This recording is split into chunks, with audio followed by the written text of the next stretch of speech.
Sou peregrino aqui, em terra estranha estou, no reino. Bem-vindo ao podcast Estrangeiros e Peregrinos. A mensagem de hoje será apresentada por Dennis Allen. Você conhece a história do primeiro milagre de Jesus, quando ele transformou água em vinho? Se tiver sua Bíblia em mãos, abre no Evangelho de João, porque nós vamos começar no capítulo 2 e observar algumas outras coisas ao longo do livro. Foi bem no início do ministério de Jesus que ele aceitou um convite, junto com sua mãe e alguns dos seus discípulos, para um casamento em Caná da Galileia.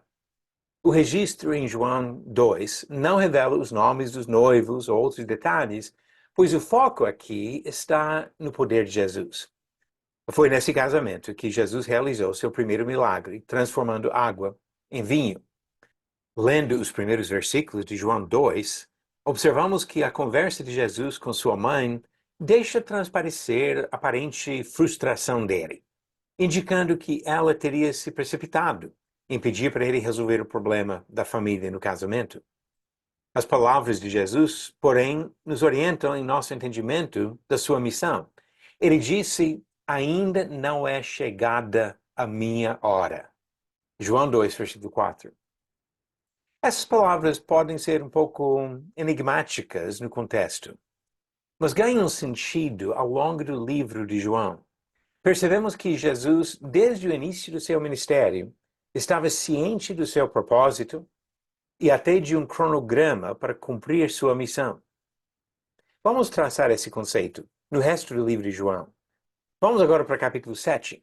No capítulo 7, os irmãos de Jesus se intrometeram, desafiando o Senhor a se manifestar em uma festa em Jerusalém. Novamente, Jesus disse: o meu tempo ainda não chegou. Meu tempo ainda não se cumpriu. João capítulo 7, versículos 6 e 8.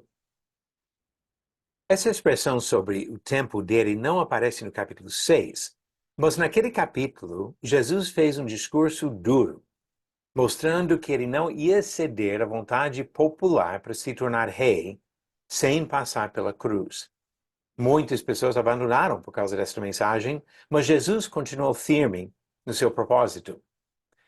Quando ele pregava abertamente em Jerusalém, os líderes dos judeus procuravam prendê-lo, mas não conseguiram porque a sua hora ainda não havia chegado. João 7, versículo 30 e João capítulo 8, versículo 20. Nem sua mãe, nem seus irmãos e nem as autoridades em Jerusalém obrigariam Jesus a adiantar sua missão. Durante 3 anos, Jesus pregava e realizava sinais. Andou pelas regiões da Galileia, Judeia e Transjordânia, anunciando a chegada iminente do seu reino. Não deixou ninguém o desviar do seu propósito. Nas últimas semanas antes da crucificação, porém, seu tom e seus discursos mudaram. Ele foi com singular determinação para Jerusalém, sabendo que seria preso e morto naquela cidade. Nos últimos dias, ele afirmou: é chegada a hora de ser glorificado o Filho do Homem.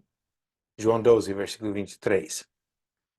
Ele reforça esse fato no comentário feito aos apóstolos em João 13, versículo 1, e na oração ao Pai em João 17, versículo 1.